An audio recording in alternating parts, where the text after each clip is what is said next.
La rupture conventionnelle a été créée pour davantage de souplesse dans la rupture du contrat de travail. Il arrive en effet qu'un salarié ne soit plus motivé par son poste. Pour autant, il ne souhaitait pas démissionner, car il ne souhaitait pas se retrouver sans ressources. Quant à l'employeur, de son côté, il ne disposait pas toujours des motifs pour le licencier. Alors, depuis longtemps, les DRH pratiquaient ce qu'on appelait la rupture négociée, c'est-à-dire qu'ils passaient par une fausse transaction pour tenter de sécuriser une séparation qui était attendue de part et d'autre. Désormais, employeurs et salariés peuvent convenir d'un commun accord de la rupture du contrat de travail. Monsieur Bernier, bonjour. Bonjour. Pouvez-vous commencer par nous dire ce qui est exclu du champ d'application de la rupture conventionnelle? Par exemple, nous parler du cas des salariés protégés.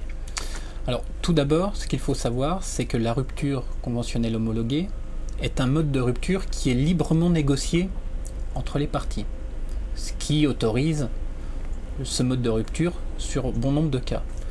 Cependant, il arrive, lors de la vie du contrat de travail, que le salarié se trouve dans des situations qui le protègent contre la rupture de son contrat.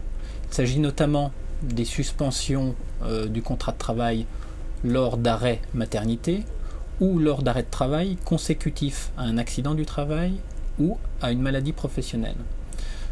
Durant ces périodes de protection, même si le salarié en est d'accord et qu'il est partie prenante à la rupture homologuée, il n'est pas autorisé de souscrire d'un commun accord une rupture conventionnelle homologuée. De la même manière, la rupture homologuée ne doit pas permettre à l'employeur de ne pas mettre en œuvre une procédure de licenciement économique et donc de détourner le salarié de mesures d'accompagnement plus favorables. Concernant les salariés protégés peuvent tout à fait bénéficier de ce mode de rupture.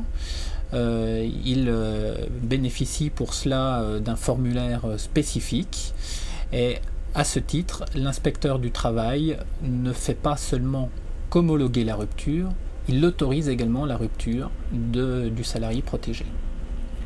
Est-ce qu'il y a une procédure de négociation particulière? Oui, c'est une procédure en plusieurs étapes.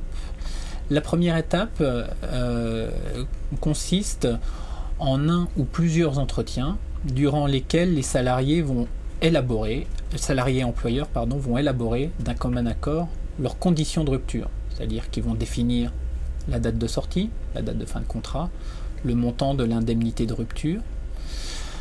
La loi ne prévoit aucun formalisme quant à ces entretiens. Par contre, il est quand même fortement conseillé de remettre aux salariés une convocation pour un entretien par écrit et d'y faire mention de la possibilité qu'a le salarié de se faire assister par un membre du personnel ou par un conseiller extérieur afin de pouvoir apporter la preuve qu'il a souscrit la rupture homologuée en pleine connaissance de cause et en pleine connaissance de ses droits. La deuxième étape consiste en la signature de la rupture. Donc les deux parties vont signer la rupture et elles vont, à la suite de cette signature, disposer l'une et l'autre d'un délai de réflexion de 15 jours. À l'issue de ces 15 jours, on arrive à la troisième étape de la rupture, où le dossier est adressé à l'inspection du travail qui disposera d'un délai de 15 jours ouvrables, cette fois-ci, pour instruire le dossier et éventuellement homologuer la rupture, ou le cas échéant la refuser. Et la date de fin de contrat ne se situera qu'à l'issue de ce délai de 15 jours. Et quant à la convention en elle-même, est-ce qu'elle doit avoir un contenu, une forme particulière? La convention en elle-même doit être établie sur un formulaire spécifique. Ce formulaire qui diffère selon qu'il s'agit d'un salarié protégé, comme on l'a vu précédemment, ou non. Cependant, il est quand même conseillé d'établir en parallèle de ce formulaire un protocole de rupture entre les deux parties afin de traiter de tous les points qui ne sont pas prévus dans le formulaire, tels que le sort d'une clause de non-concurrence à l'issue du contrat de travail ou la portabilité du droit individuel à la formation. Et on a vu que le salarié et l'employeur pouvaient convenir eux-mêmes du montant de l'indemnité de licenciement. Oui. Est-ce qu'il y a quand même un montant minimal? Oui, il y a un montant minimum. Le montant minimum doit correspondre à l'indemnité de licenciement légale ou l'indemnité de licenciement conventionnelle si celle-ci est plus favorable. Et est-ce qu'on peut se rétracter? Alors, durant la procédure, une fois que les deux parties à l'accord, donc l'employeur et le salarié, ont signé le formulaire, on l'a vu tout à l'heure, il dispose d'un délai de 15 jours calendaires de réflexion et de rétractation. La loi, encore une fois, n'impose aucune forme sur la manière de se rétracter durant cette période. Simplement, il faut que la partie qui se rétracte se ménage la preuve de la réception par l'autre partie de sa rétractation. Donc, le courrier électronique avec recommandé ou la lettre recommandée avec accusé de réception est souhaitable. En revanche, une fois que la rupture a été adressée à l'inspection du travail et que ce dernier l'a instruite et homologuée, la rétractation n'est plus possible. Sur l'homologation, justement, pouvez-vous nous en dire plus? Et par exemple, pourquoi la direction départementale du travail refuserait-elle d'homologuer alors que le salarié et l'employeur sont d'accord?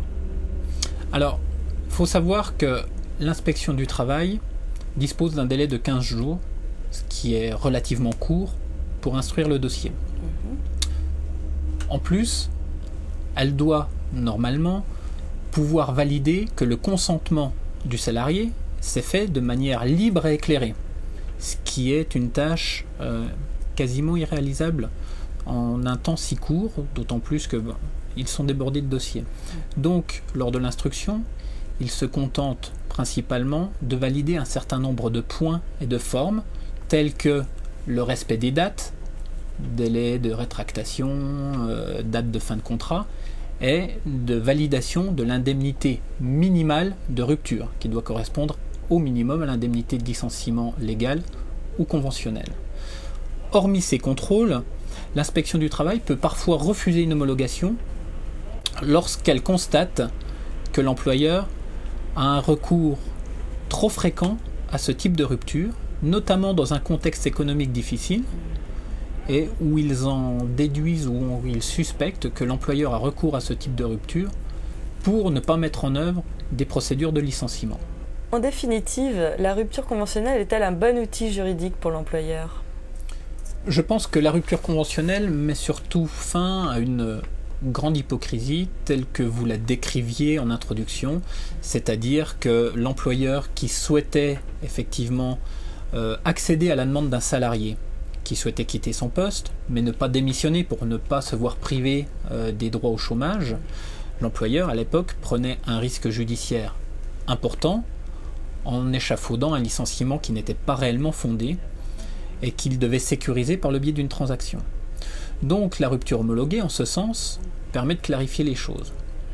Ceci dit, il faut quand même attirer la vigilance des employeurs sur le recours à ce mode de rupture, car il y a une tendance condamnable et de plus en plus souvent condamnée par les tribunaux, qui consiste en fait à signer le jour même le formulaire de rupture en prenant le soin de l'antidater de 15 jours auparavant et de l'envoyer immédiatement à la direction du travail pour être sûr que le salarié, qui a parfois négocié un peu sous contrainte, ne se rétracte pas. Et de la même manière, tout le formalisme afférent à la procédure, tels que les courriers de convocation aux entretiens, sont eux-mêmes antidatés et remis en main propre. Merci, Monsieur Bernier. Je vous en prie.